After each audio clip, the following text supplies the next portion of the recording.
trying to make the American Institute of Architects more relevant in the 21st century. So we're doing something we announced called repositioning the AIA. I called Connie and I told her, Connie, we're repositioning the AIA, and she said, I quit.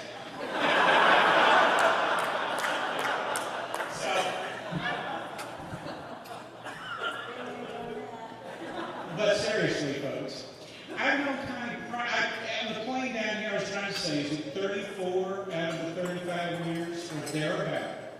And I don't know that there's a person in this room whose life has not been touched by Connie. She has elevated the role that we play. I'm here for you, but I'm here for what you've done for us. You've elevated the role of architects.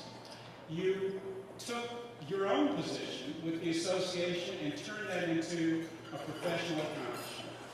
You rose to become president of our component executives. You served on the national board of the AIA.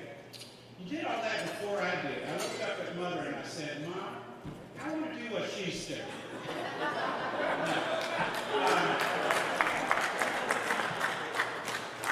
But she was on the board of the AIA. She had a major role with the association executives and turned that into a professional role here in the Mid-South. In doing that, she elevated who architects are and what they do. I doubt there's an individual in here that hasn't had their life affected by crime, and I personally have, and this is not a joke, because I'm from the poorest state in the Union, Mississippi. My neighbors, my friends are here, but I'm just a boy from a small town, and Connie and I cooked up with another association executive, a new magazine that we launched in the 1990s called Architecture South. We put it out there, we circulated it to 10,000 people, clients got the magazine, and from that launching point, I went on to become the editor of Architecture Record now with the AIA. Connie helped make that happen, and she saw that in me, and I know she's seen it in you, and she's helped raise you up, lift you up to where you are. She's also so damn funny and cute that we all kind of fall in love with her at a certain level. Jay, I'm sorry, this is a revelation. But she's done that. She's kind of had this sultry magic that's worked on all of us, and we're going to miss the hell out of you, Connie. You're the best. So I'm proud to be here and share this evening with a very special lady.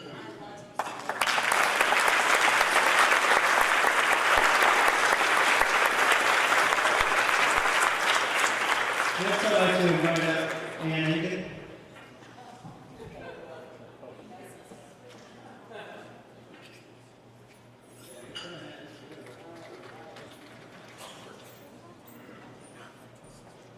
Oh, Lord, help me. Connie, we go way back. 1978, I believe, when you started running TSA. It was about the same time I joined the AIA. And as I recall, I was about 10 and you were barely 12.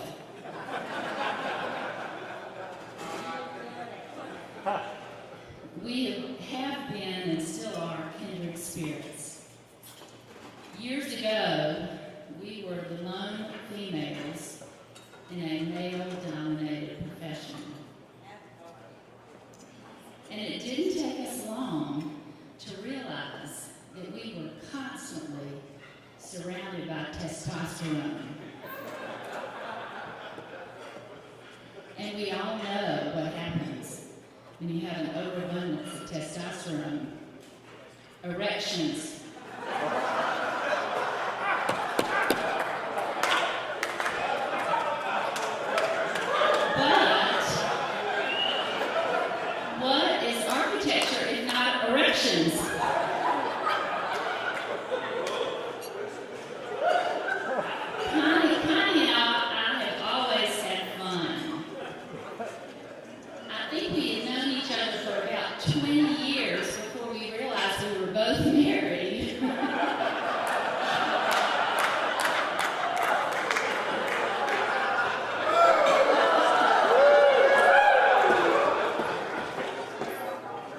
As luck would have it, our life partners were wonderful, kind, and understanding husbands.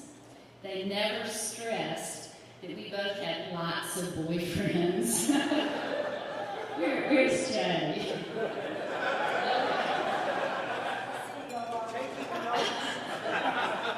Aiaetn is what it is today because of Connie Wallace. Connie is a groundbreaker. She was never afraid to stick in the shovel and turn over the dirt on, they will remain nameless. She was never afraid to take on a challenge. And believe me, Earl Swinson and Vance Travis were challenges. I can say that because I worked with both of them. Connie is a leader. She was able to work with and gain the trust of and build consensus among people of different views, beliefs, and philosophies, including groups like us who compete with each other, disagree with each other, and in rare cases notice how we don't even like each other. Well, Connie and I were never in competition, so we love you all. She has that unique ability to do what true leaders do, which is to use those skills to make our profession and the community we serve better. Thank you for that, Connie. As many of us know, to inspire us to volunteer again and again and again, it takes someone who knows how to use her volunteers effectively. And maybe even more remarkably, Connie seems to have made everything fun and filled with humor. One grassroots, Connie thought it would be fun and educational to tour the monuments in D.C. at night. As I was told, the Tennessee delegation was a bunch of deadbeats, and that night only Frank McDonald and Dwayne Greer showed up. Then the stretched limo rounds the corner, stocked with bottles of champagne, so the three of them enjoyed Connie's particular brand of entertainment and education. I think they each had a bottle. Needless to say, Frank didn't remember anything about grassroots.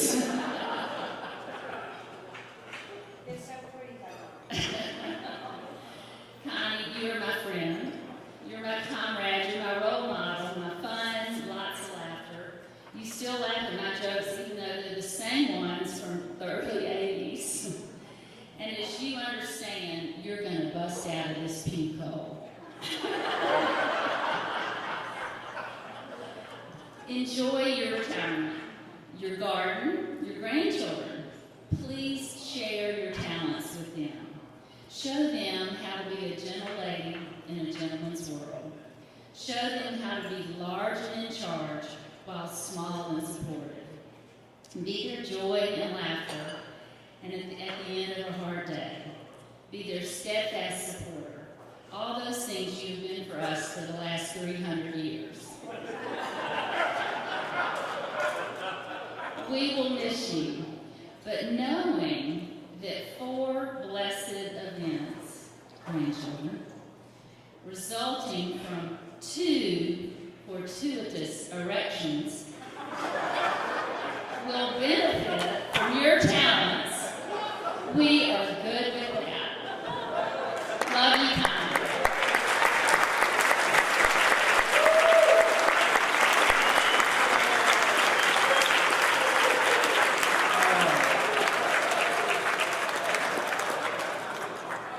Okay.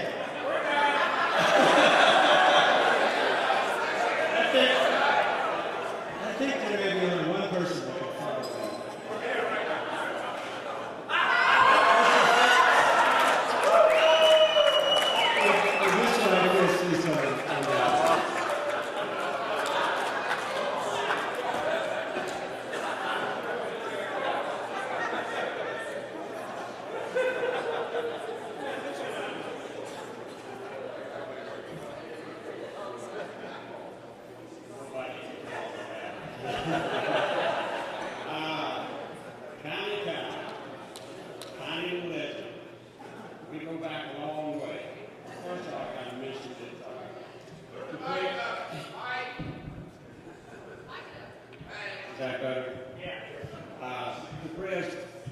said, make it short.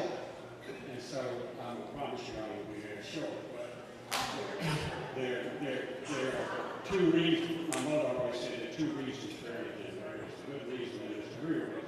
The good reason, I was told to take it short. The real reason is 98% of the stories I can't tell in public. so I'm going to be short. But Connie, we go back a long way, back when we were between marriages, and we took clogging lessons, happened to take clogging lessons at the same time. So let's go deep. That two thing, and so we got to do clogging and so forth. And she took the clogging great, you know. I had one leg that could do it perfectly. But one leg didn't do it perfect, so kind of wasn't an answer anymore. So I said, well, you know, we went our separate ways. And we had fun. But Connie, well, I think 35 years. 35 years.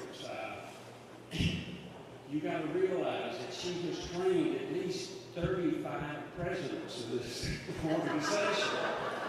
You know, I happened to be chairman, what's called a national organization called NASA, National Association of State Facility Administrators. But anyhow, and I was the chairman, and I had an executive director just like Connie. She told me all what I needed to do. I mean, she had the way, and I felt like I did a terrific job at the end of the year. But it was because of that executive director. Well, she's done that. She's really been the president for 35 years. Because she just has 35 talking heads out there. And she we were in one meeting, and somebody said, when the real president laid out, he stand up, and Connie stood up, and nobody noticed.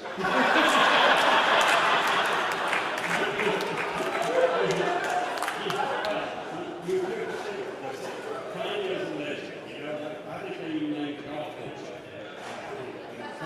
Connie is an absolute legend, and we all love it. It's a settlement debrief, and I am, but I've got one little appropriate thing I want to give Connie a pressure. Because the one thing that I have over Connie is I have 3 years of retirement under my belt. And I hope she'll feel free to use me as a sounding board of how you do retirement, you know. And it's great. I know it's great. But what I want to give you is a final token of appreciation for you.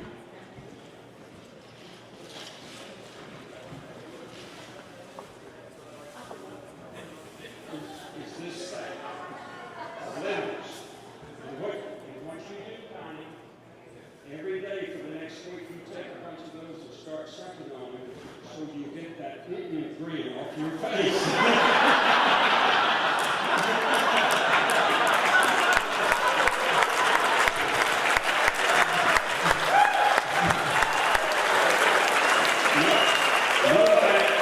Nobody was that thoughtful for me, and I went for a full week with that stupid grin on my face.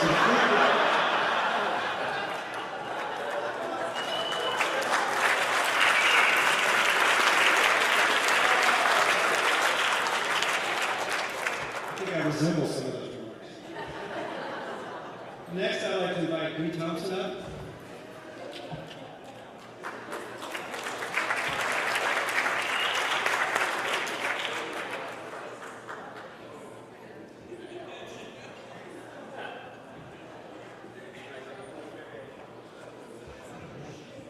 I'll be even briefer than mine. This is just, I just had to say this on her way out, a testament to her power and what she's meant so much to me over these years of friendship. But I first got to know her really closely with that power. I met her back when AI had those wonderful bookstores in the storefronts downtown on Union on 6th. And I spent so many lunch hours in there in those bookstores. And I had worked at a couple of firms in Missouri for 8 months and 10 months each, and then I worked at Gobble Hayes for 18 months. And this was in the days you could only take the exam once a year in 2 parts. And I put in my application,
Ms. Candy Turner.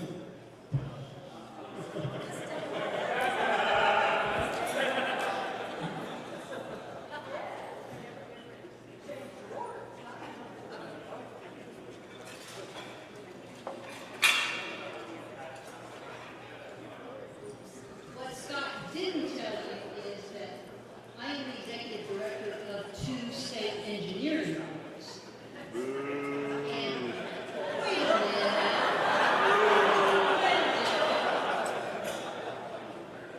And Connie and I have worked together for the last 14 years. It's been really interesting. I was director of the licensing board for architects and engineers before I came to work for the engineers. Some people call it going to the dark side. I don't look at it that way.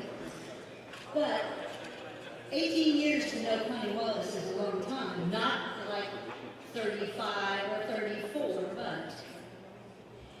And something I have figured out in talking to people about Connie and on my own is that time is important to Connie. It's an issue that kept coming up over and over, and I thought about our relationship, and I'm sure that the architects recognize Connie's inability to get to meetings on time. Bill Nolan, bless his heart, there he is. Bill Nolan says architects have 3 different kinds of time in Tennessee. One of them's Eastern, one of them's Central, and one of them's Connie time. And Connie time is late 30. Bill and I have been known to scheme against Connie and tell her that a meeting is 30 minutes earlier than it really is. And it worked. Scott? You're ready, okay. Connie admitted one time that she was time challenged. She sent me a cartoon. She said, explained it all.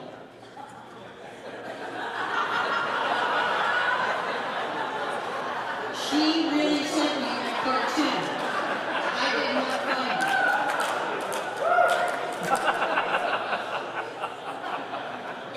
What comes to mind is the old cliche about being late to your own funeral. Okay. And then there's another side of Connie which some of us have seen. She shows up at a meeting a week early.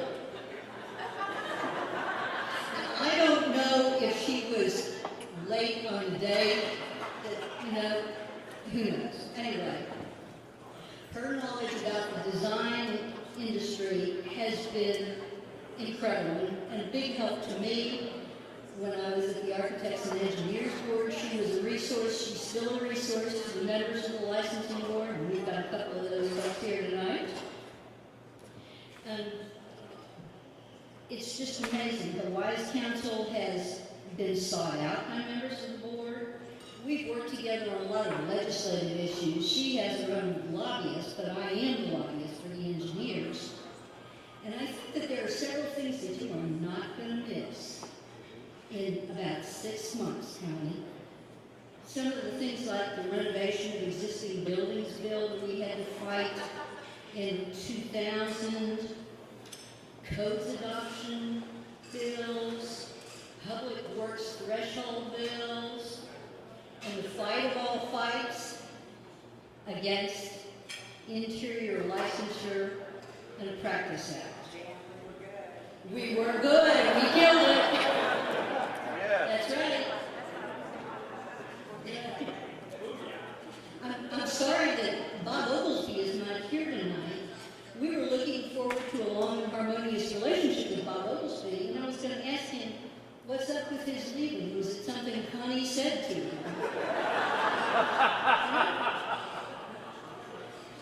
And on another subject, I want to relay a story that Ron Goblin told me this week. Now, if you know Ron Goblin, you know that he can embellish a story and make it sound really funny. He's probably standing up at the bar right now. Yeah. You could probably tell it better than I, Ron, but I'm going to do it anyway because I've got the microphone. Ron observed that Connie liked to control meetings. We did not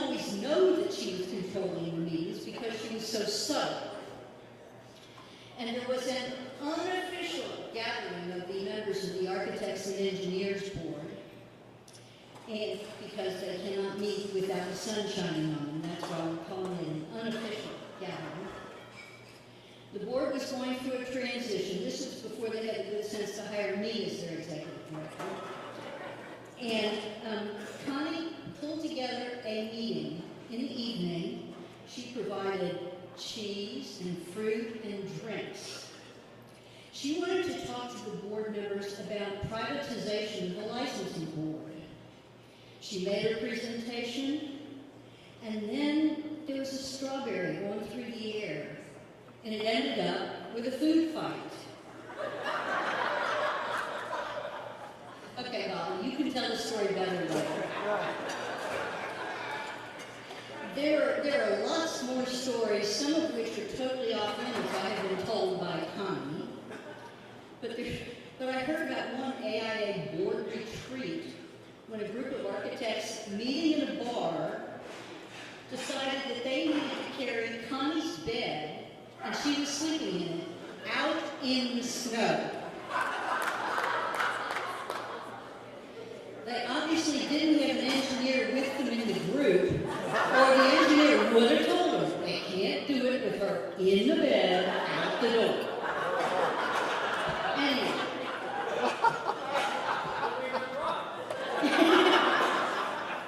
And the engineer would have been sober, because that's the way they are. But one way to look at all this, Connie, is they wouldn't do those jokes if they didn't love you.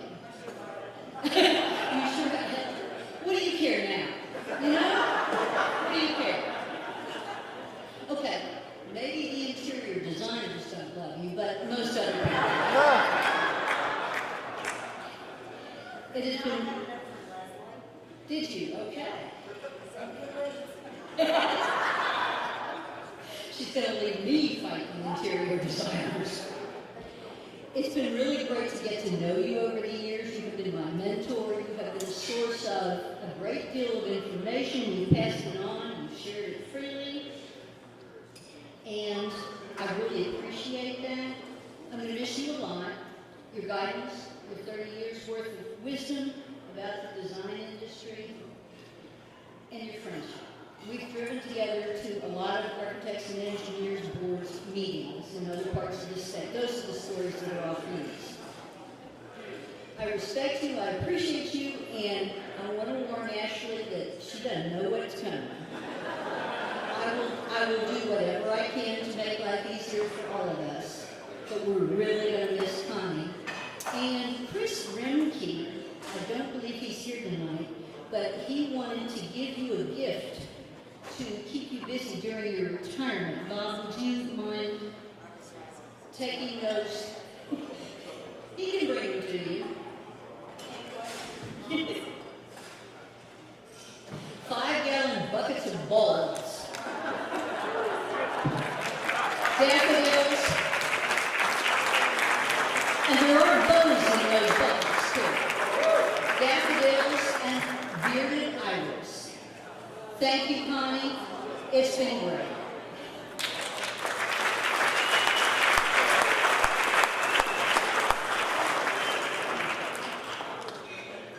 Okay, I'm going to have to make some apologies just ahead of time. Because I asked a bunch of people who are going to be speaking tonight to send me photographs of what them and Connie or just them, and they didn't know I was using them in these slideshows. So I really do give you just a preemptive warning.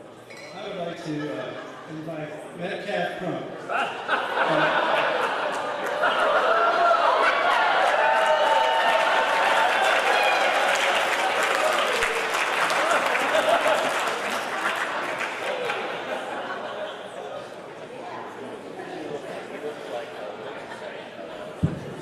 I call a lot of things to not happy now. A lot worse things, actually. You younger members, I thought I'd go back to 1977 and tell you how Connie got her start. The TSA, Tennessee Society of Architects, before we came to Aiaetn, Tennessee, advertised for the position of executive director. This would be our third executive director. And after the committee, the TSA committee reviewed and screened and interviewed some of the 85 applicants. Connie was a finalist. In fact, she was conditionally selected. And I say conditionally because what had happened with the first two execs who were dismissed for, let's just say, behavioral problems. TSA leaders felt it prudent, to say the least, to conduct some due diligence. And so the decision was made to have Connie interviewed and evaluated by what we used to call an industrial psychologist in those days, which is another word for an industrial strength behavioral psychologist. But seriously, as you might imagine, in almost every category, Connie's score was a glowing report, and she was really off the chart in such traits as honesty, integrity, looks, charm, personality, timeliness. No, that's not just kidding. Communication skills, intelligence, street smarts, energy, leadership skills, sense of adventure. She had to have that to run this organization. Creativity and initiative. Initiative as a self-starter, not only willing to take on new tasks, but to actually create some new tasks and projects beneficial to all of us architects. As Robert Ivy said, she lifted the whole profession for us here in Tennessee. So basically, the psychologist told us we'd be crazy not to hire her. So we offered the job, and immediately she accepted. Now, has she done her due diligence, she might not have taken the job. Because it wasn't soon after that she discovered, number one, we were bankrupt. We had, 300 members and maybe, 200 members. I was just saying, we had 200 members. And fewer than a dozen showed up for the convention that first year. We were a far cry from Nowville. This was great, this convention. Wow. Nowville. We were at a place you could only call Nowheresville. Or Somewheresville. But undaunted, she immediately went to work fixing things, improving the work and the condition of TSA. She didn't know just how many hats she'd have to wear. Lawyer, lobbyist, an analyst, proposed house and senate bills, bookstore owner, event planner, publisher, travel agent, and tour guide. Let me give you a few examples. Connie was tireless in her efforts to raise money for TSA, and hence the bookstore was born. One of her many good ideas. She sold Aiaetn contracts to architects and documents to others, including contractors. And one day, a young contractor came in to buy some Aiaetn documents. And when he met Connie, blew him away. He knew right away he didn't have to do any due diligence on Connie. He knew right away she was the one, and obviously feelings were mutual because they became, as we say, an item. And soon after that, as luck would have it, the National Aiaetn Convention was scheduled for Honolulu. You know, Connie loves the beach. Didn't take her long to put on her travel agent hat, put together a great trip offered to TSA members for the Aiaetn Convention and an extended tour after the convention through Hawaii, through Oahu, and also Maui and Big Island. And about 30 of us signed up. Who was it? 82 convention. 82 convention. Okay. Let's go on back. So Connie, by packaging this trip as a travel agent, it defrayed her expenses for her and for Jay. And all of this while raising to a new international standard the quality level of pre-nuptial honeymoons. If any of you younger single Aiaetn members are contemplating marriage, you might, if prenuptial honeymoon plan. Just see Connie about it. She helped me with her expertise. And I'm sorry. Look, the photographs are the evidence. I didn't make this up. They were, soon after they were married, as they were happily married, as they were laying in bed. Now, I'm not going to go into all the legislative stuff that Connie will know, and you know all about it. But sometimes over 5,000 bills a year, they read, at least they read the titles. The titles weren't always indicative of what's in the bill. Connie learned to read the camouflage. But she's been on the cutting edge of, and has been an originator of a lot of good ideas and initiatives. And really saw the value of continuing education and helped us get behind that immediately. We were right after Alabama. It was really a Gulf States initiative, as much as anything. And we followed Alabama really quick. It took us a year or two to get it implemented, but finally in '95 we did so. And in '96, the attendance, when continuing education became a requirement, I think the attendance doubled, didn't it, from '95 to '96. And this is why one of the reasons we have an Alabama today is because we've got the critical mass, and not just Aiaetn, but architects have to have those continuing ed hours, and it has really made a difference in the conventions because we used to scramble and put a lot of pressure on a lot of suppliers. So anyway, it was passed in '95. And that's why we have such great programs. We have 4 great speakers and programs and seminars as we have enjoyed in the last 3 days. Connie's done an amazing job for us all the while having to work with a new president every year. 35 different people, different styles, actually 34 because Warren Goodman served twice. Thank you, Warren. And thankfully. It was remedial. But can you imagine having to put up with all the different styles of management? And she had to train each of us. And it took most of the year just to do that. But I don't recall Connie ever really having a bad idea or making a mistake. I'm sure you must have made one or two, but I never saw it. But there was one time, it wasn't a mistake, or a bad idea, but there was one time when I happened to be president in '95, when I tried to get Connie to reschedule our annual membership meeting to a later time at an ungodly hour of 7 a.m. on the last day. The only thing I do that early in the morning is duck hunt, and Connie knows that. But because she had us convention schedule so tight, there was no other time to do it. Now, knowing some of the members present would be half asleep, like some of you are right now, I seem to have that effect on audiences. I knew that I had to do something special to call that early morning meeting to order. And so, with the help of my friend Marion Coates' double Lee Jensen Mallard call, I called the meeting to order. This is what it sounded like.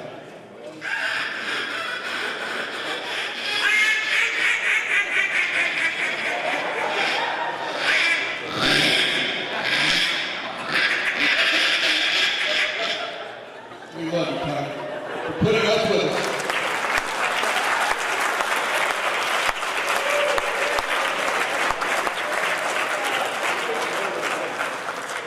I was trying to figure out a way to get the bar to be quiet. That worked great. All right. Next up, Miss Janet Pike.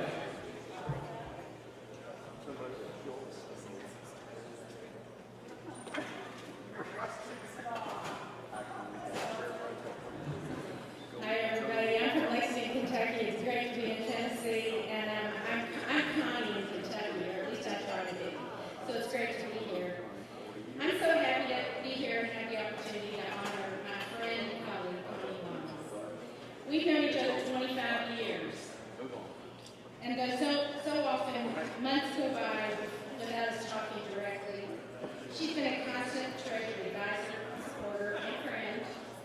To prepare for this talk, I reached out to some current and former component executives around the country who are contemporaries of Connie, and I was stunned at the realization that those of us who've been around a long time, 25 and 35 and some even more, are really shrinking in number. It looks like we old prods, Connie, are turning over the reins to the next generation, which I guess is fitting, and I think it's inevitable.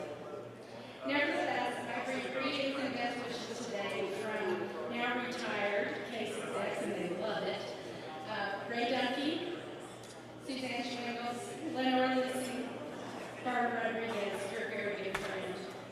I also bring big hugs from Trudy Aaron, soon to retire, Beverly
And it's made you the woman you are. We admire you very much, and you're loved by so many. We'll miss you.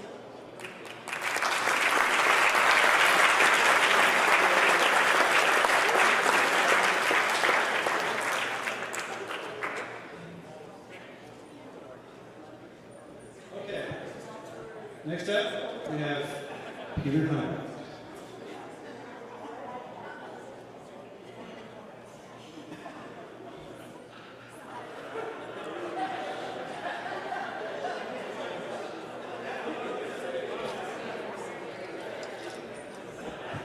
That is a better picture than they found for me at Aiaetn when I there.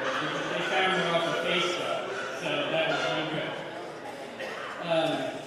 I've only been with AIA for half of Connie's tenure, but I'm one of the ones that Connie likes to say she's raised, and she has.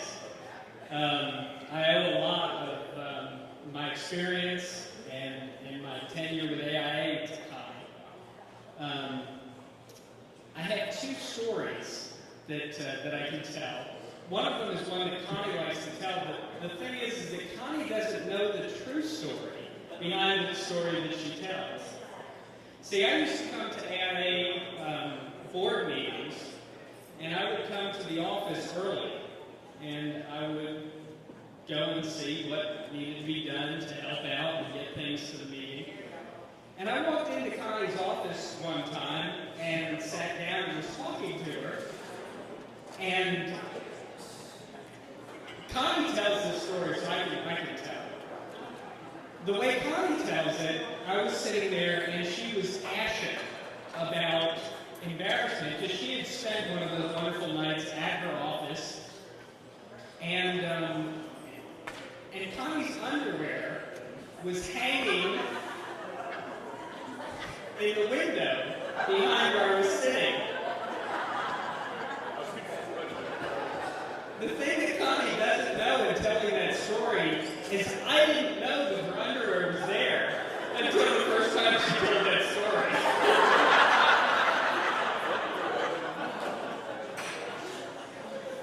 Until today. The other wonderful experience I had with Connie was when I was AIA Tennessee president. I also got the opportunity to go to states and different chapters with, hey David, keep it down.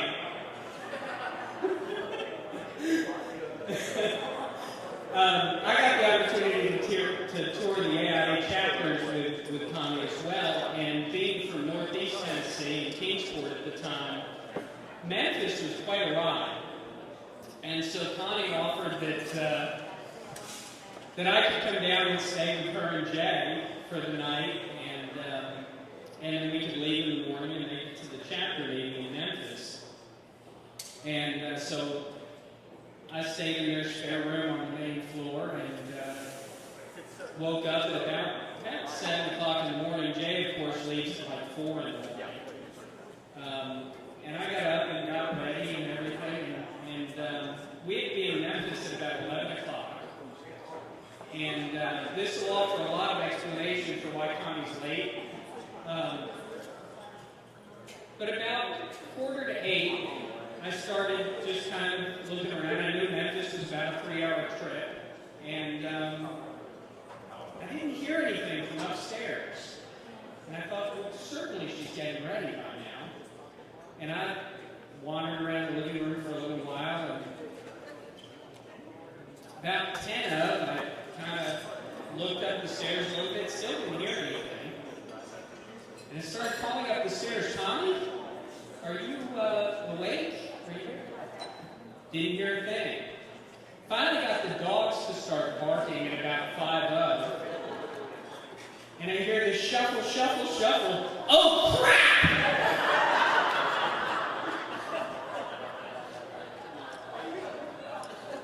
About 20 after 8:30, we left Connie's house. And fortunately, leaving Nashville out the west side, we caught this young blonde driving a yellow Corvette, doing about 90, and followed her almost to Jackson. She was about a tenth of a mile ahead of us when her brake lights went on. So I was driving Tommy's car. And so I slowed down, and all of a sudden there's blue lights in front of us, and Tommy looks up and said, "How did you know?" We actually made it to Memphis at 11:02. But Tommy, it's been wonderful. All that you've taught me, what's been said about how you coordinate board meetings and work through your presidents is true. And every one of us that's gotten to serve as AIA Tennessee president owes you an extreme debt of gratitude. And we've loved working with you, and I look forward to gardening with you now that I live only 10 minutes away. So thank you very much.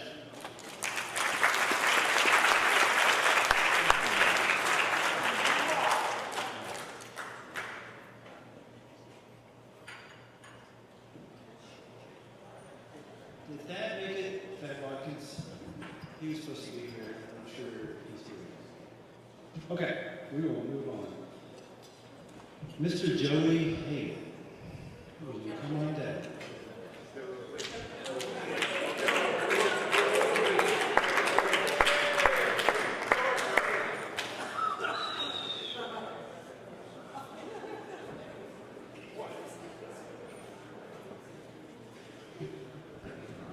About a month ago, an email went around with certain people that they had selected to say some kind words to Connie.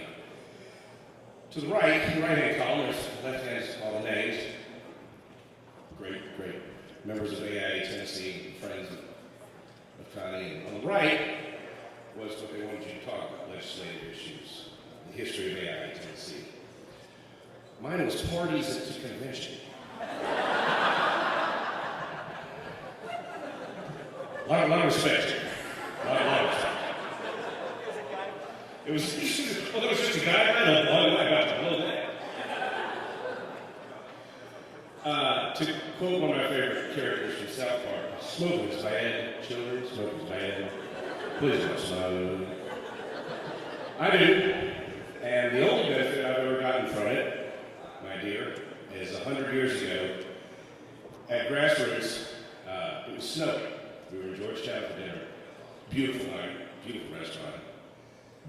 I get up, wrap myself in a bunch of napkins, and go out into the blizzard to smoke a cigarette, and who I bump into? And meet for the very first time, Connie Walls. So that's one good thing that's come of that nasty day. So I was supposed to think of a story that I could tell related to partying at convention with Connie, and I couldn't think of it. I had a couple of months, and then nothing came to me, so two nuns and a donkey walked into a bar.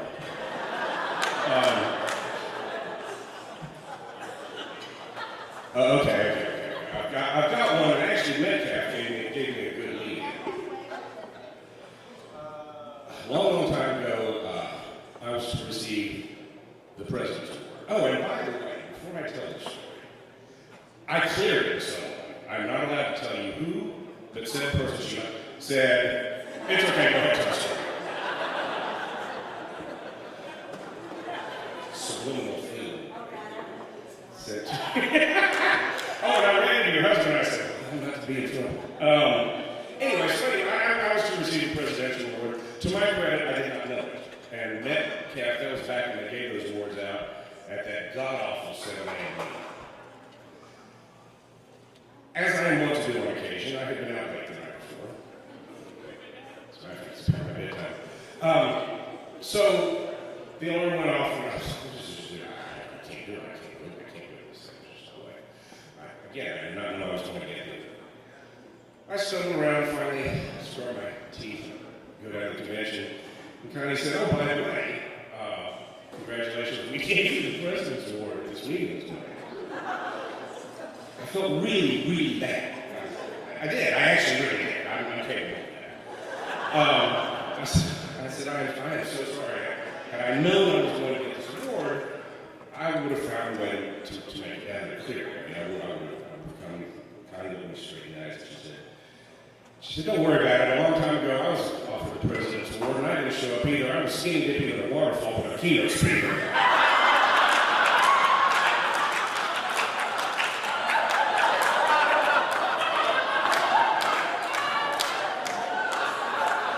Cat's out the bag.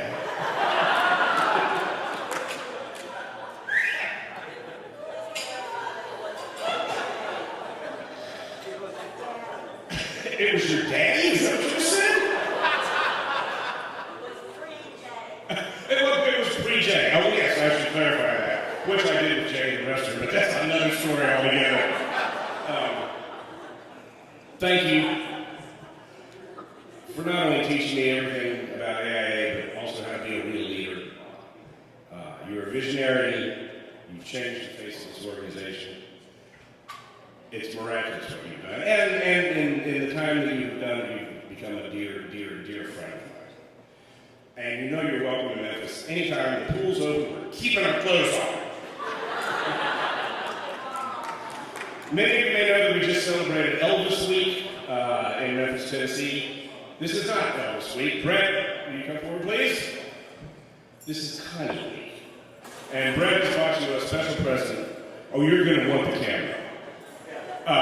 From Memphis, Tennessee, and all of your dear, dear friends in Memphis.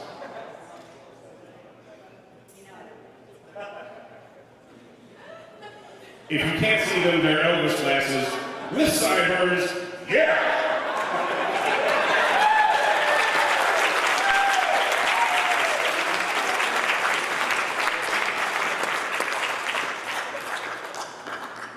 I love you, baby. Congratulations.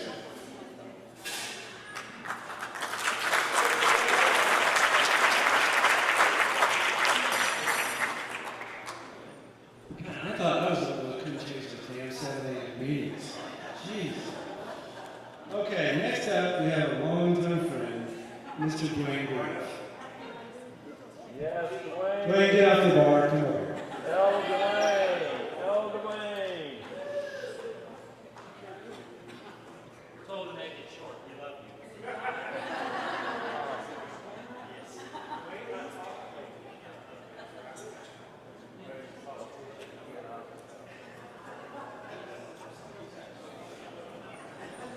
Connie, I think everything has been said ahead of time in terms of what I was going to say, but I was told by Scott to make it short, and so I am going to make it short. Connie and I go back a long time. I mean, Robert, how long ago was it? It was quite some time ago, back to 3 of us. And I just want to say that, where's Jay? He's hiding. Okay. I just want Jay to know. By the way, Connie, Marsha wanted to be here, but she's sick with strep throat and dead, but she was going to be here. And I will. And I told her that I was going to tell the story since both her and Jay were going to be here. Y'all need to know that Connie and I have traveled all over the United States in the last 30 years, both as president of the state and with the Gulf States and with the national board. And we've been everywhere from, Massachusetts to Seattle, Washington, Portland, California, Texas, Arizona. And I just want everyone to know, I'm not going to tell everything. Well, I'm not going to tell any stories because I may show a picture or two, but Connie really is a party girl. And I think all of us know that. I think a lot of us have already said that. And in a minute, we're going to show what kind of a party girl she is. But before that, I also want to say that it's been talked about quite a bit about Connie's timeliness. And a couple of years ago, the local chapter came to me. I'm kind of in, sort of out of the AIA. And they said, Dwayne, we'd like you to be chair of the convention. And I said, well, there's a lot of other folks here that can handle that. Why don't you do that? Well, we really need you to be chair. And I said, well, there must be some reason that you're coming to me and asking me to be chair again. They said, you're the only one that can control Connie. You're the only one to get her to meet schedules. And I think that's true, Connie. And yeah, well, I think we did succeed, on that. So we were able to do that. The other thing is that I want to say to both Connie and Jay, they both become very dear friends of Marsha's and mine. And our door in Knoxville, the studio, is always open for you. And it was important for me to be here, and I just want everyone to know how important it is that Connie was also, not only has she nourished all of us and helped us all grow in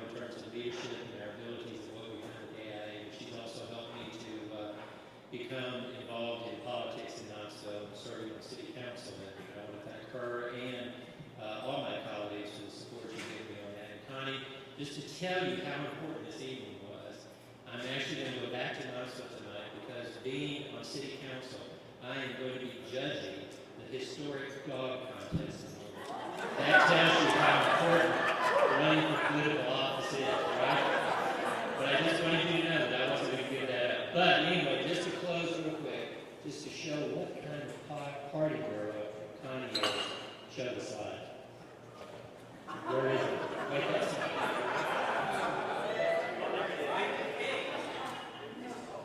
She really did ride the pig. So Connie, I'm going to make it short. We love you. Thank you.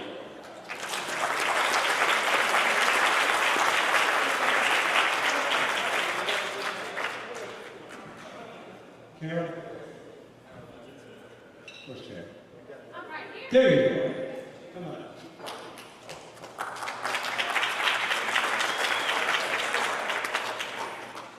I've been waiting 20 years for this. First of all, I gotta start this out right. Welcome to Nashville, and as any good Southern girl, I'm gonna say the right here. Y'all know how to do this? You ready? Howdy! We're so glad you to be here and to honor such a wonderful, wonderful friend. Picture this. You've heard the stories. Connie, tanning next to a pool, while a deeply bronzed and handsome cabana boy named Hector peels grapes for her. When I started to work for AIA almost 20 years ago, it seemed that AIA execs did not retire. They were quickly recruited to other organizations. That made our job harder because we had to train new execs. We had to teach them about the AIA, how it worked, how to become leaders, how to grow leaders. Now we're witnessing one of the greatest transitions in our profession ever. We're leaking leaders out by the bunches. Janet just led that. One thing we've not done is a good job of transitioning our staff. Robert, we're going to need your help with that. It's happening now with greater frequency every year.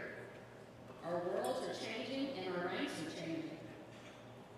Seemingly without real warning, retirement claims those among us, friends who have stood by our sides, shoulder to shoulder, hip to hip, in our shared battle where truth, justice, and the American way turn to a bright, distant light. We see it all over and over again, particularly the final year. We witness as the slight Mona Lisa smirk incredulously creeps into the corners of her lips. And we see them magically transform before our eyes. They lose those creases in their brows, and their skin miraculously clears up. They no longer look sleepless and shallow in their complexion. They become somehow translucent. Although we know that their current schedule does not support hourly wage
And also, what are you going to do with this precious and endless time to relax and relishing before you? Retirement, the world's longest smoke break, coffee break, whatever you want to call a break. Indeed, I'm envious. For example, we envision you and Hector. We envision you riding a Harley Davidson 5 hours a day, or shopping in the preteen department, or two tops. We imagine Jay bouncing quarters off your perfectly re-sculpted Pilates backside. Later, we picture your friends applauding wildly from the sidelines as you win the coveted Masters Division title in the U.S. Buns of Iron Supplements competition. We picture perhaps a political future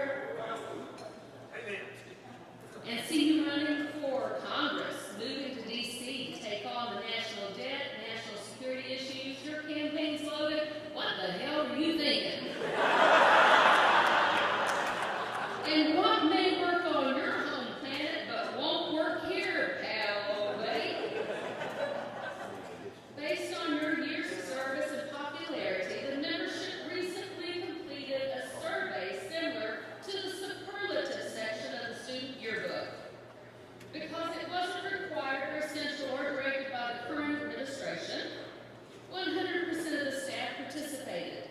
Sadly, you didn't win the best car or the cutest smile, but because we all know how much you enjoy philosophy and traveling, you garnered the most likely to wonder why there are interstate highways in Hawaii award. We will never forget the philosophical bits of wisdom you have shared with countless young execs over the years, including change is inevitable except from bending machines. Cross-country skiing is great, but far more rewarding in a small country. And when everything comes at you really fast, for Pete's sake, change lanes. As we end today, we celebrate your career and legacy of excellence, leaving you with two important thoughts. Since you can now finally have lunch anytime you want, we hope you consider the Italian Renaissance.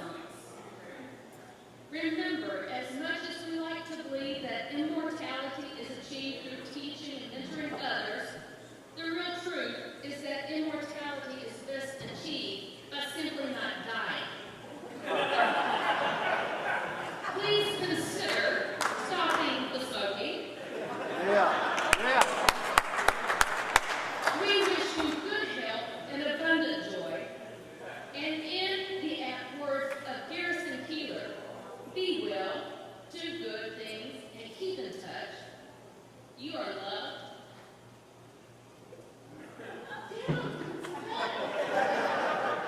You will be missed.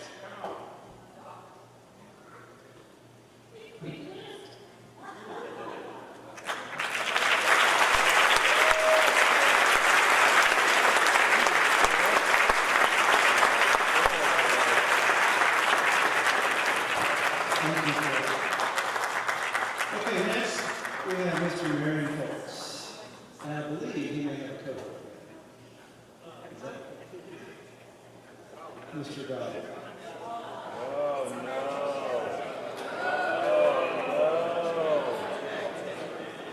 Oh, no.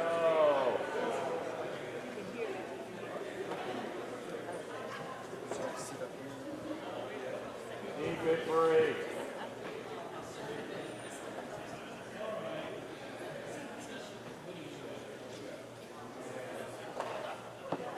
All right, actually, we have more than one cohort. We would like to have each. Hey, Marion, raise the mic up a little Everyone that is a fellow in the American Institute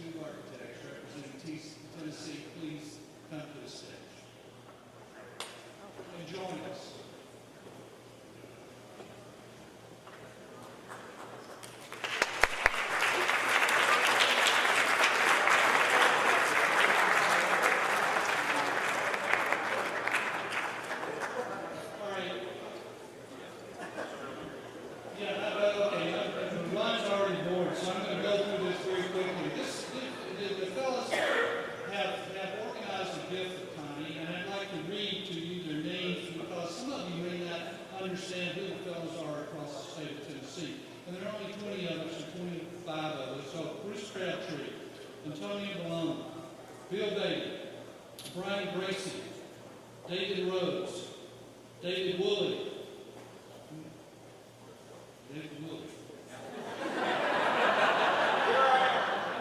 Marlene Davis, T.K. Davis, Earl Swenson, Glenn Smith, Gary Everton, Glenn Bullock, Greg Haydock, Bill Rudd, Jim Williamson, John McRae, Kim Hempton, Kirk Bobo, Lee Askew, Louis Pounders, Mark Weaver, Metcalf Crump, Mike Fitz, Richard Miller, Robert Perry, Ron Gobble, Steve Tuck, Ted Shelton, Todd Walker, Warren Goodwin, Gary Yoakum, and myself, Marion Foles.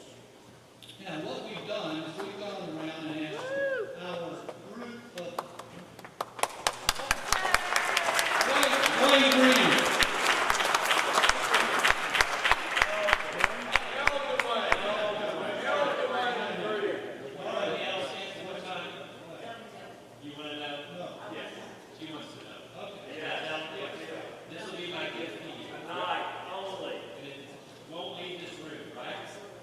Put your mouth on the microphone. Leland. All right. Now, we went around and asked each of the fellows, would they give us one adjective that would describe Connie? So we're going to read a few of those off. We got cunning, calculating, charming, pretty close. Competent, pesky, spunky. We got perky, yeah, peppy, yeah, faithful, supportive, occasional. What was the next? We have filled with positive energy. We got dedicated, smart, and boyishly persistent. She's pertinent, savvy, and fun. Effective, thorough, and occasionally courteous.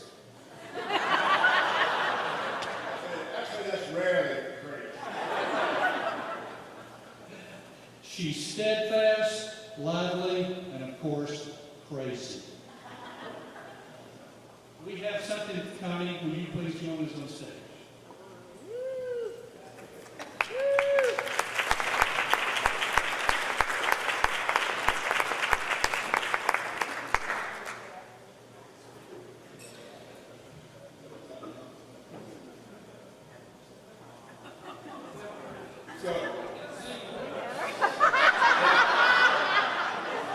So Mary Ann commissioned a piece of art for Connie that represents the garden, and we were asked to name that piece of art by, in order consistent with these adjectives that we heard. So we used 3 words. They all started with P, but Mary Ann, what you read? You got it right there. It is, which we thought, which Marion and I, the committee of 2, basically said these are the ones that really matter. She's pertinent, persistent, pesky, and those are peons. I can never say it. So, thanks so much, Connie. None of us are here without you, so it's been wonderful.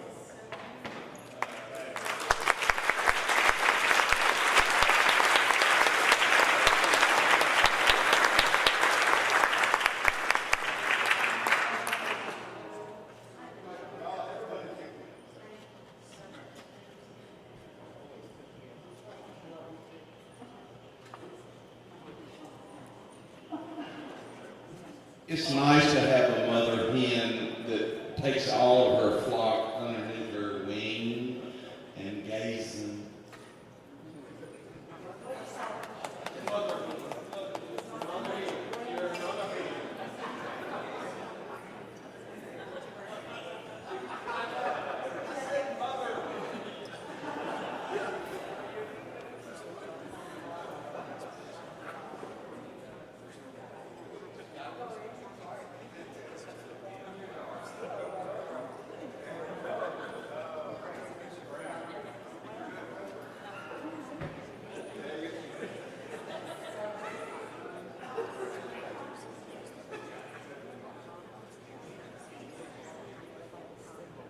Okay, this next person that's going to come up, I apologize for putting them down at the end of the list, because apparently it's been a big day, and he's supposed to be on his honeymoon, and he's actually got married today, this afternoon, and that would be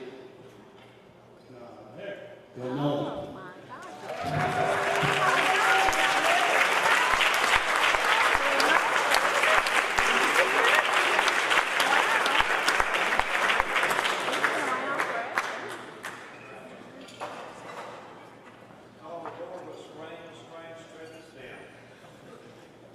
Well, I appreciate everybody. Connie, I love you.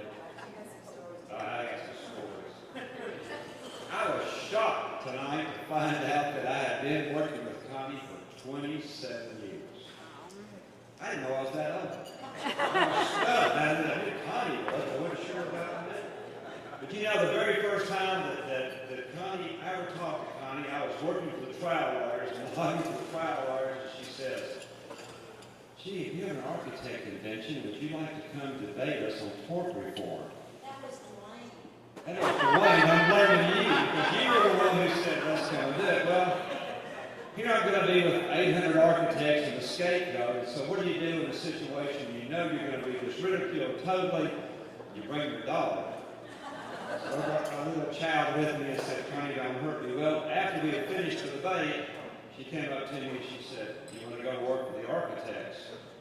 I'm thinking, trial lawyers, architects, Connie Wallace, John Summers. More money with the architects, less. Man, it was an easy thing. And I have been so thankful ever since. Not only to leave the trial lawyers, but to go to the architects. But it has been great. But you know, what Connie did to the job description, though, was the first trip to Memphis. And here we head out to Memphis. Well, as Amy will tell you, I had no sense of direction. Just none whatsoever. So we're heading down to Memphis, and all of a sudden I get to the point where you got to make a decision. Now, Ford is coming to an end, and I wake up Connie. And I say, "Connie, where do we go?" And she says, "I have no idea." She says, "Where are we?" And I said, "We're in Memphis." So obviously, we were not on time for that one either. You know, 10 years ago, the association bought us GPSs, and this was going to take care of our problem. We were on a maiden trip, this time to Tri-Cities. Both GPSs, we were still 30 minutes late. "Peter, I'm trying to call you. Peter, can you tell me where the hell are we?" You know, he goes, "How did you get there?" "I don't know. Connie's asleep. Go wake her up." I mean, what if Connie never told me that my real job was just to drive her around? What she didn't ask was, "Do you have a sense of direction?" Because I had none. So we have bounced around this entire state. Sometimes we got into Kentucky, North Carolina, we've been in Arkansas, Mississippi, all by mistake. You know, Jay thought something, Amy thought something was going on. Hell, we were just lost. But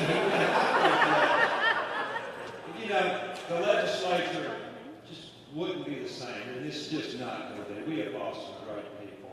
But, you know, the thing that y'all don't know is that when Governor Wilder was having a battle with the trial lawyers to become speaker, they were trying to take it away from him. I left at that same time. Of course, I took total credit. You know, Governor Wilder, I left because they were going to be against you. I didn't want to do that, and he loved that. But who he really loved, John Wilder loved Connie Wallace. I never you'd walk down the hall and hear John, "Miss Connie, how you do?" "Lord, Miss Connie, how are you doing?" You know, Miss Connie, I do know that you know I know what we know. But I know you know. And this goes on every time they meet in the hallway. And I mean, I'm going, what in the hell do they know? And then one day to throw it off, Governor Wilder kind of walking and hollering behind him like normal, and he's going, "Connie, you see the window?" I opened that window. We can go through that window. I know you know that we can go through that window.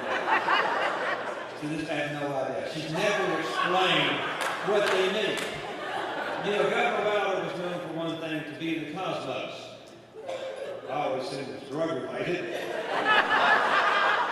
I don't think Connie needed drugs. She was just there with me. Whatever they were talking about the cosmos, you know, they were always just so happy about it. But we are going to miss that. We miss a lot of people. And I'm kind of like the person who said the alternative is to dying or retirement. We actually don't want to do that. You know, so it's been an absolutely just wonderful, wonderful trip, you know. And seriously, though, it is hard to believe when you go to a room like this that we can find someone who was as loved and is revered and admired by everybody in this room. Obviously, that wasn't Connie tonight. We noticed that. I mean, I thought it was going to be Connie, but obviously, after all these people here, I've never heard like such a thing. So, you know, I was talking to Connie's parents over here, and Connie could meet with her parents, because quite frankly, she can't trust any architects in this room. And I was talking to the father, and he said, when Connie was a child, it would become a rather difficult child, and we would try to find somebody who could take care of her. He said, you know, the mafia was really expensive back then. So we just didn't worry about it too awfully much. But Connie, you can't be replaced. I really believe that. It's just going to be a sad day. You know, we have been blessed in the legislature. Connie has directed. You know, you have the best laws in the country. We have great laws here, and Connie has kept up with those. You know, and every now and then we have glitches. Candy was up here saying bad things about Connie. Let me tell you what. Candy's not a whole lot better. I sat there 3 years ago, and I was sitting with Connie on the phone, and we're trying to wait for her, and I'm going, Connie's at 9:30. And Candy's going, Bill, it's at 10. Connie's at 9:30. Bill, it's at 10. I get off the phone and I say, Candy, we never tell Connie it's the right time. It is always 30 minutes before. You see, she's been getting late with you. You didn't know the program. So anyway, it has been a great trip. Wonderful, wonderful trip. This is going to miss you something terrible. I'm just always thinking you'll leave, so don't worry about that. But you know, I know you have an iPhone now, and Jay, you're the luckiest man. I have an app for Connie, and this app, that no matter where she goes, it will alert her within 20 minutes of any sale going on. So I can see Jay and Connie moving out down the road in that motorcycle, and Connie jerking that little ponytail and saying, slow down, Jay, we got to sell more. My app's going on. So, anyway, we love you. Thank you very much.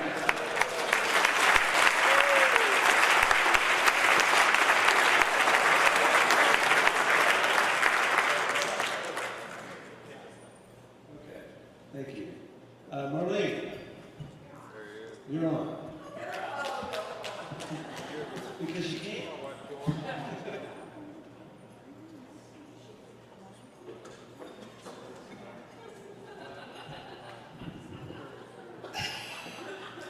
I cannot follow any of these great speakers or tributes or anything. I'm just honored to be asked to be up here to pay tribute to a very social person. I'm also not very funny. I'm sorry. But that's another story. I came to Tennessee in 1994. I was dean of the College of Architecture and Design and reached out to the profession. I remember very well my first Tennessee convention, 1994, Tennessee State Convention, 1994. I remember it because of the flyer. My second week in the office, this flyer shows up. The top 10 reasons to come to the state convention, Tennessee State Convention. It's in Florida. What kind of state goes in Florida? Yeah. Well, that's next. Beach parties, golf outings. I am not interested in a beach party.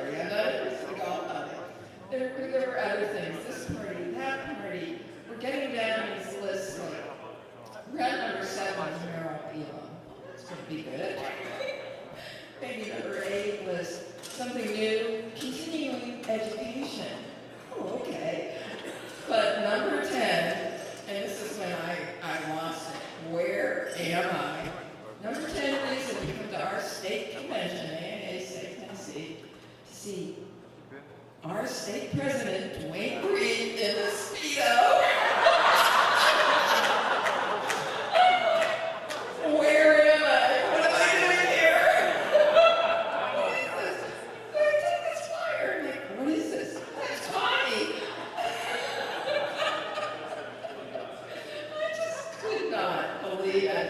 So I did go to the convention. Getting there was another story because I got there.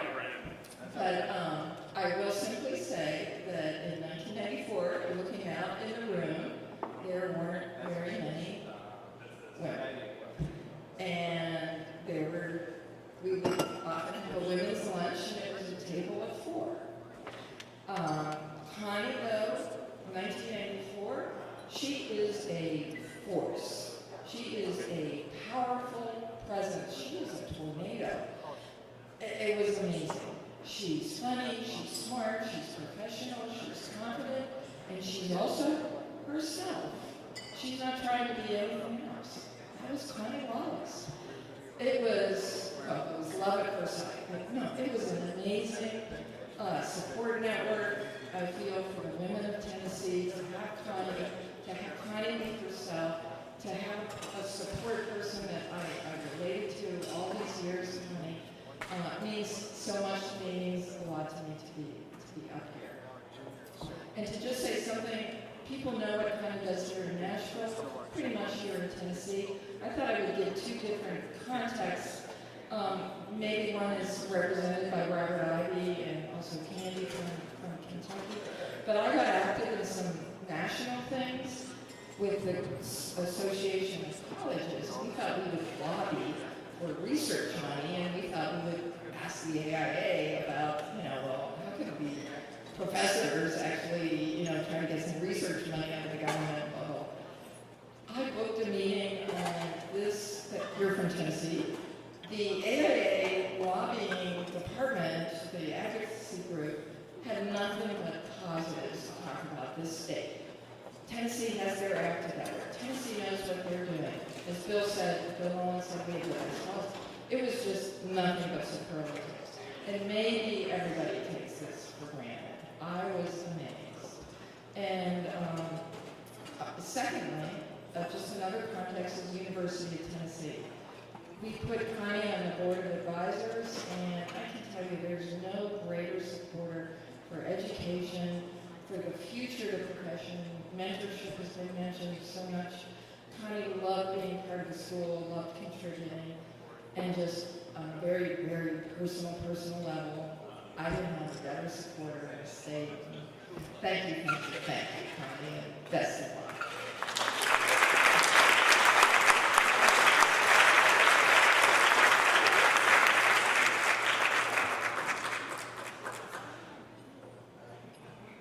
Next, Kim Hitt.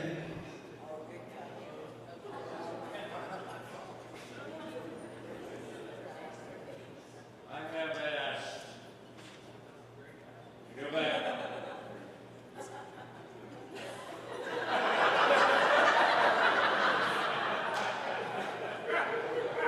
I want to be Tom's speaker or whatever. Okay, so I have known Tommy since 1978. Oh. In business with 2 limits in it. What can I say? But, met Connie, they were accident, and she was just this delightful woman that was wonderful in her offices with people. She had all this energy, she had this sparkle, and there's so many of us in this room that were sort of graduates of the graduate student program, right? It was just a wonderful place that Lynn and they were great teachers, and I owe them so much. And it was wonderful because they had people like Connie. It was just awesome. And the real thing that comes to my mind is that Connie is this great, we need to send her to the United Nations because she needs to go to the East and fix things. Okay, because she could, right? I mean, this is a great negotiator. I mean,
disgusting. I think most of those things are damn lies, real lies. Where's that Jay Wallace guy? He's standing around here. Where's that Jay Wallace? Jay, he's in back in the room. Get that ponytail thing. I'm telling you, you just got to fix it, okay? But you are a wonderful man, and you're a great supporter of a wonderful woman that we love. And I was thinking the words earlier about how to describe Tony Wallace. I come up with one word: unforgettable. You are. Thank you.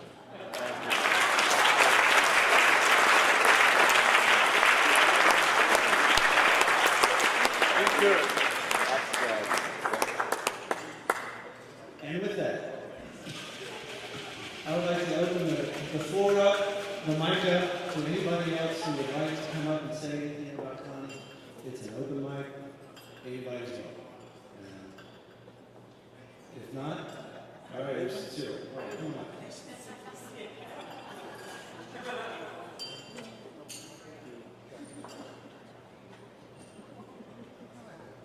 Well, Connie and I go back to that river Ken referred to, which was progression of wisdom.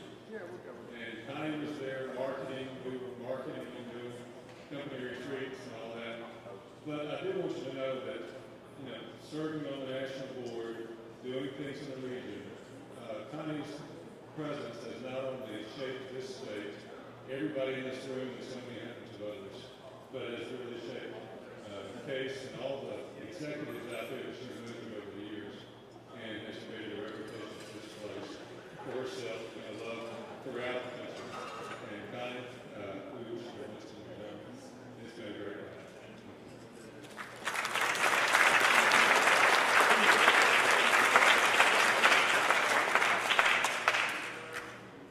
Anybody else? Any of these lovely children that want to come up and say something? You have the same look of admiration and horror as my kids do whenever I go visit them. So I try to give an opportunity. And last speaker tonight is somebody that has known Connie for a long time. And that would be Jay Wallace.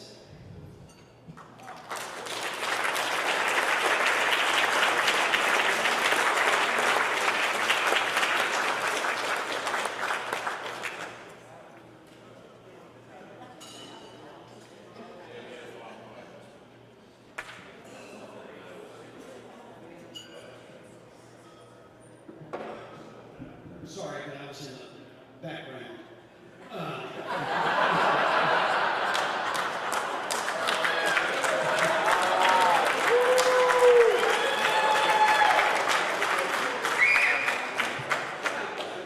The first thing I'd like to say is about me, and I really do appreciate this afternoon at lunchtime and the award that you all have afforded me, and I really appreciate it. As most of you know, my name is Connie Sister.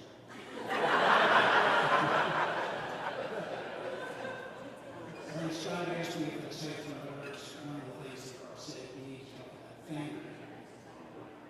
Well, we're not here about family, we're here to honor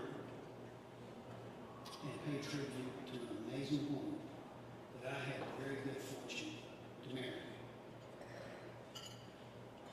32 years ago, I walked into the Aiaetn bookstore on 6th Avenue to buy a 50-cent document. As I was walking in, Connie was walking out with another man. And I was struck dumb. I went back to my office and called Bill Jordan, who was an architect, and said, "You got to fix this." And later that week, we had our first date. March 27, 1981. On the third day, I proposed and was met with the response, "Are you out of your beep mind?"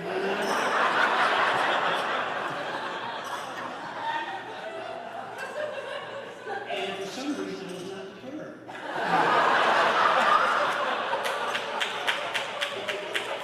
I think alcohol was involved.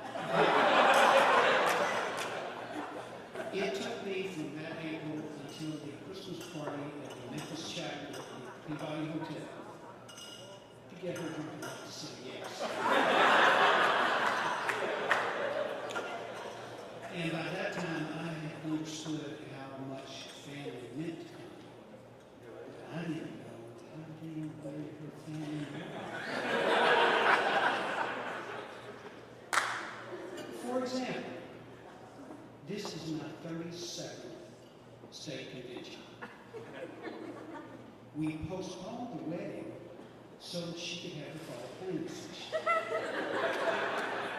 I suspect that the officers of Aiaetn have spent more wedding anniversaries with Connie than I have. Because they were always the fall planning session. Chapter meeting trips. Sweetie, did I tell you I had a meeting in Knoxville tonight? No. Well, I'm there.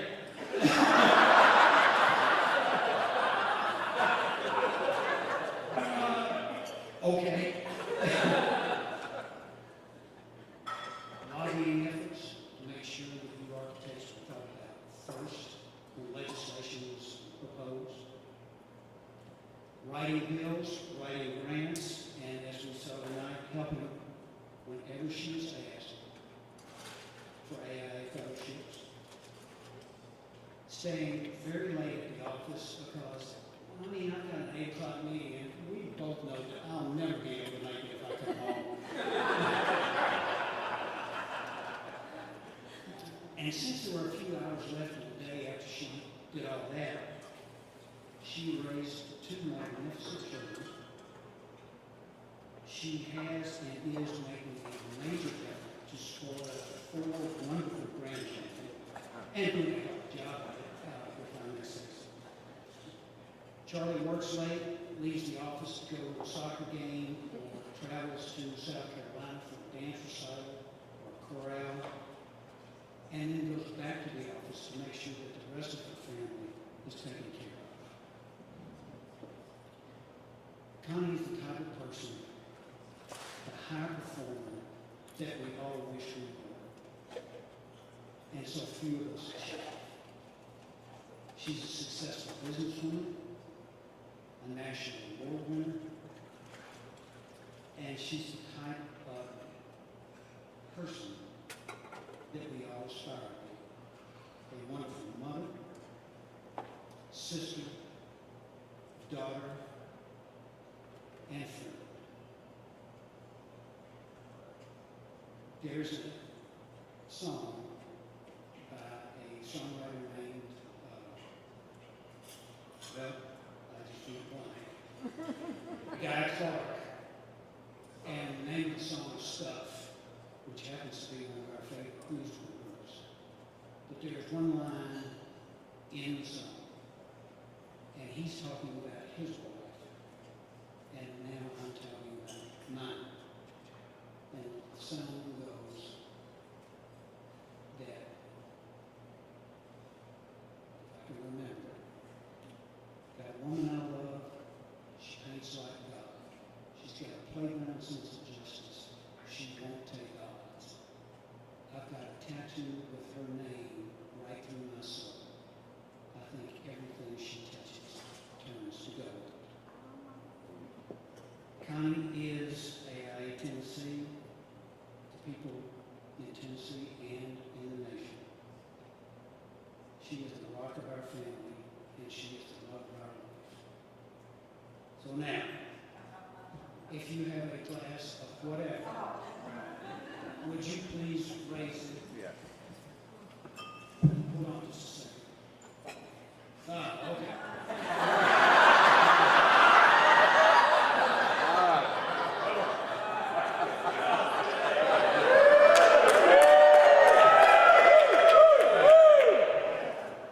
You can't do this on your own.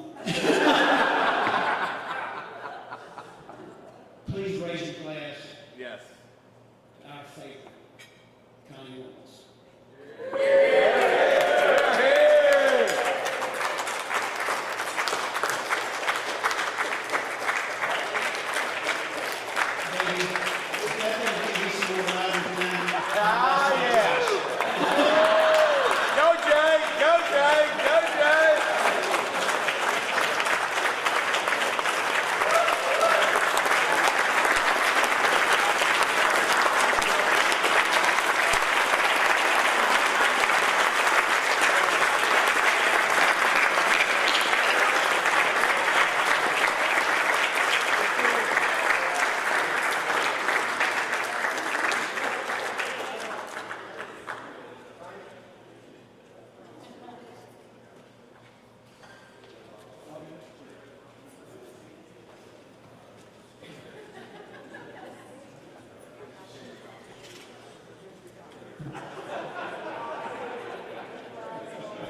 We have a few tokens of our appreciation for Connie. A couple of these are in process. One of them is all of the photographs that you've seen tonight. Yeah, I gotta go get it. Wait. All the photographs you've seen tonight and all the photos we're taking tonight, everything will be put into a photo album to document tonight's event. Another thing that I've done, I asked the board of directors and all of the chapter executives and actually a few of our speakers this weekend to write 6-word stories. I don't know if you know that tradition is going on right now. Basically, it's Hemingway was challenged to write a 6-word. He couldn't write a short story with 6 words, and he came up with a fantastic one, which I cannot remember right now. But I've asked them to put their thoughts, feelings into 6-word stories. We have a slideshow of those after this play. Those will also be put in that book as well. What you see at the bottom is an example of one. So those will be presented later. Several folks from around the state have sent us some things. Yeah.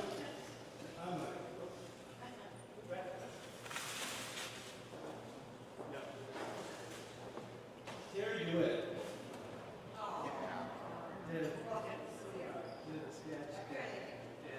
From a while back, of a picture that Sheila sent in from upcoming. And did that for me.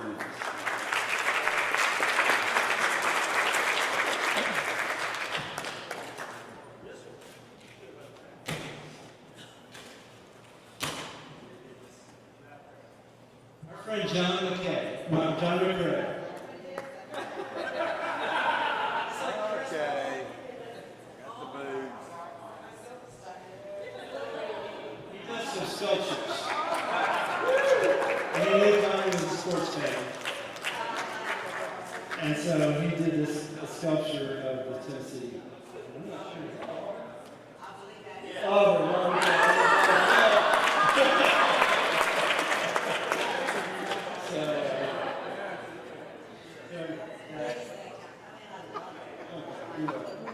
and then Mr. Marion and the fellows have given her the art of the day. It's fantastic. And the last thing, wait, more. I know. We have more gifts.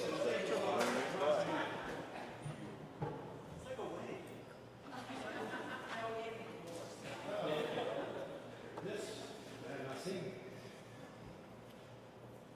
It's on the back. University of Tennessee College of Architecture, Design, and Board of Advisors, all 2002. A lot of great people in this.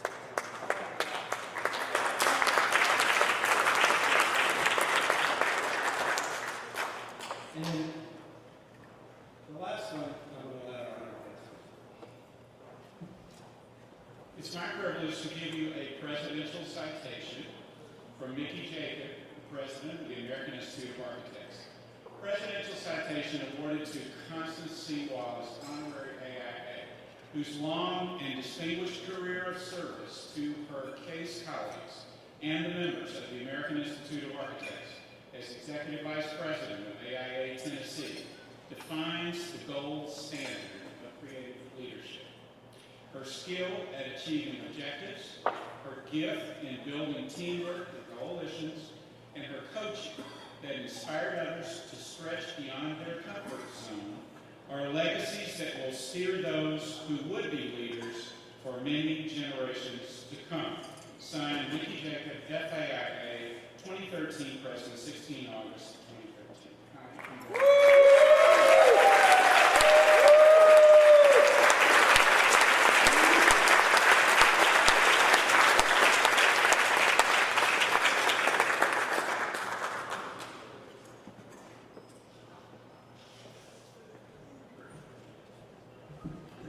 I started out speechless last night. I think I'm even more so today.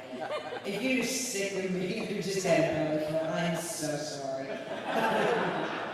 Especially if you're here with a spouse and trying to be supportive, don't even know me.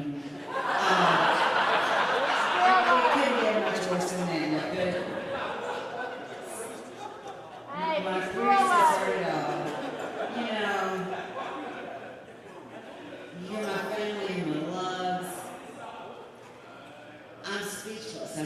everything in my second day of speechlessness. And what's driving me crazy, I had to bring a pen or paper and Jay wouldn't give me one.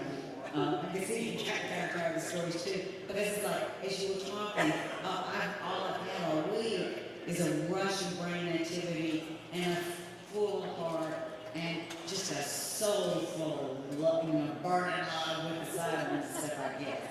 You guys have given me my life. I hope I gave you, not too much of my back. Sometimes my family might disagree with that. You made it possible for me to meet my husband. You made it possible for my daughter to see a world beyond her high school world. And my son worked for you and getting drunk enough and asking what I Blow Farts Boulevard is all about. That's a story. That's a story. My children believe that a really amazing weekend was spent sorting, how are they called? Those, the mailers, junk mailers. We both, thank you, both families. We spent all weekend separating the codes, throwing to pillowcases, and driving to post office. What a great motto. We saw the chocolate ice cream on the way home. It was a party all the time. Piper worked for us when you were 7 or 9. Do you remember when you launched a state convention by signing poem? I was so proud of you. I love my grandkids more than life itself. Fletcher and his girlfriend Michelle are here. Is Casey hiding? I bet she is. Casey, God love you. Thank you. Casey wants to meet a redneck before this night's over. So, yeah. So we can't stay here too long. I didn't blow it this morning. I made a lot of people cry, including me, by writing this speech down. I didn't have a clue where to go tonight. I want to recognize my mother, Kate Pass. My mom is my everything. My mom and my dad both have kept my dad is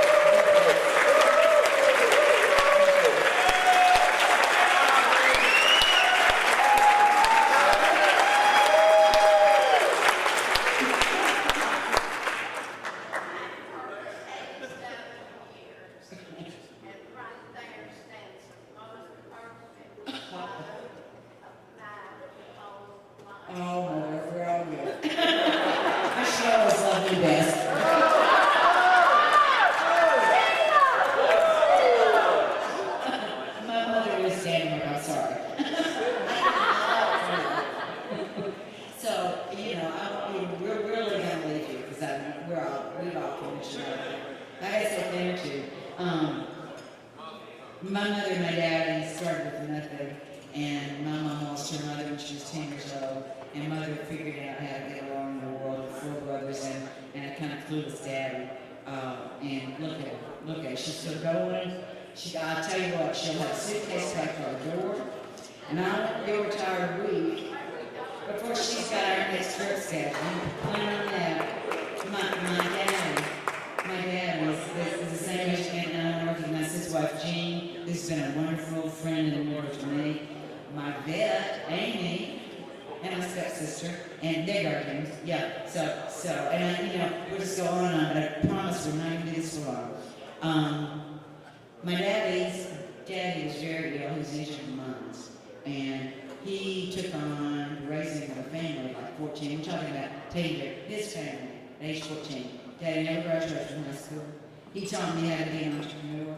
He taught me to believe it or not, along with Glenn Smith Jr., who was my other mentor, never take no for an answer. I don't care what somebody asks you to do, you'll figure out how to do it. And from my mother, I learned discipline and ethics and integrity. And the worst part about my parents that I'll probably never get over is that I'll never be able to play the age card. Because they're going to live forever, and they're going to circles around me. So, I got nothing to do but keep going and keep playing, keep loving. My children didn't have an easy life either. I was a single parent trying to grow up and date and raise my kids and feed us, much of our lives. And Piers, my oldest, he was born in Rantoul, Illinois, where the slogan was, if you can't shoot them, shoot them. That was kind of a rough beginning for us. Michelle, on the other hand, was born in Tokyo. So many people say, that's funny, you don't know Japanese. And she is. But we raised each other. The most fun we ever had probably was going to a scary movie, getting scared half to death, promising on a stack of Bibles. No jokes, no tricks. And I can still say Sheila, and check, cherub. And so we did the spasms. We hit, we played, and Jay has taught me that if you make it to 65 and you hit a rock, then you don't have to.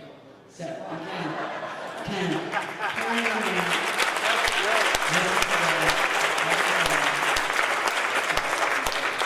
I miss Michelle, although I tell her sometimes that I see more of her than I do of PA, unless it's on a soccer field or looking at like a checkbook or financial report or something. So I'm really honored. She is running the rows like crazy because her oldest daughter enrolled at the University of Alabama about a week ago. And she had a relatively good reason. She wants to be a physician's assistant, which I think is really cool. But she's going to start out with an athletic trainer, undergraduate degree. I would go study at Mickey State for something like that, I'll tell you. Man's a good coach. So I need to know the story update when this is over. Casey, we're going down the lower broad in just a few minutes, I promise you. I really tried to make a separation, but that's been my problem. That's part of why I'm retired. I never did do a good job of separating and balancing work, home, family, all that good stuff. Because I tried this morning to say goodbye, and I made a lot of people cry, which is kind of funny. And then to my professional goodbye. Tonight is all about people, the personalities. I love you. We're not done. We're going to find other ways to interact. Robert, I have so many stories about you that are almost here, so you're probably grateful that I can't quite grasp any of them. But some of the craziest, and I swear I'm not talking much longer, but I was talking to Betsy, my dear friend who makes me look a lot tonight, that I was trying to draw some analogies because I felt like this was the first time all my families came together. And I got pretty good at it. I talked about my blood kin. You know, my mom, my dad, my sister, whom I can't say enough good things about either. My children, my grandchildren. That's my blood kin. And then I look over here, and I said, I just forgot the term, Jay. What's the term for Jesus' blood, please? Then, I had that characterized a minute ago. Sacrament, communion, whatever. They're that family. And Rosie and Pete, amazing people. Pete, born Church Christ, couldn't get comfortable enough there. Love the Episcopalian faith. Pete baptized me in the river because once Church Christ, you gotta be immersed. I'll tell you that. So Pete and Rosie, we rediscovered each other 10 years ago, and Carol and Tom are also here from church, and this is part of the story. So Carolyn is trying to one-up me as we are blowing up balloons for the town square party in Gallatin, Tennessee. And she goes, I used to live next door to an architect. She said, yeah, we were Mississippi then. I said, I better know. She said, oh no, I see no way that you might. And I said, I better do. Who is it? It's Robert. Thanks, Robert. That's right.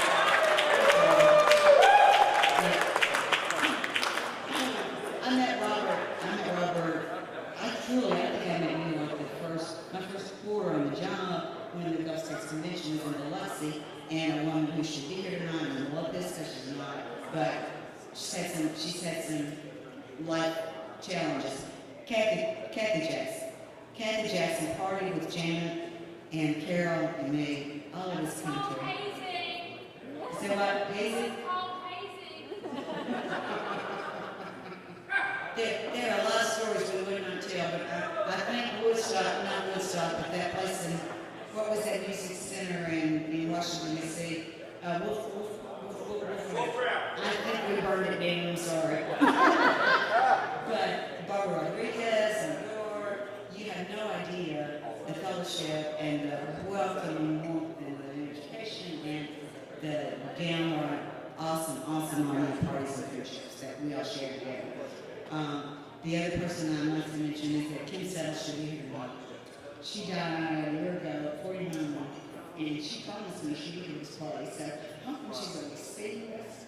But for those of you living who made my life so rich and incredible, wonderful, all I can say is have a very, very much I love you.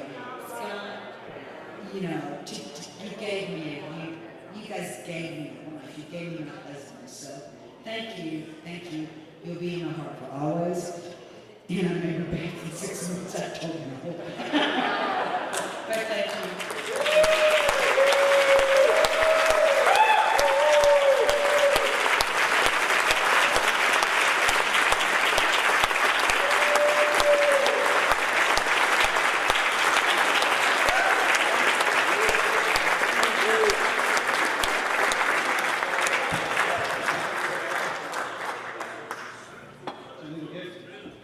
Thank you all for coming. Appreciate everybody for being here and preparing the speeches and doing everything for tonight. Enjoy the rest of the evening.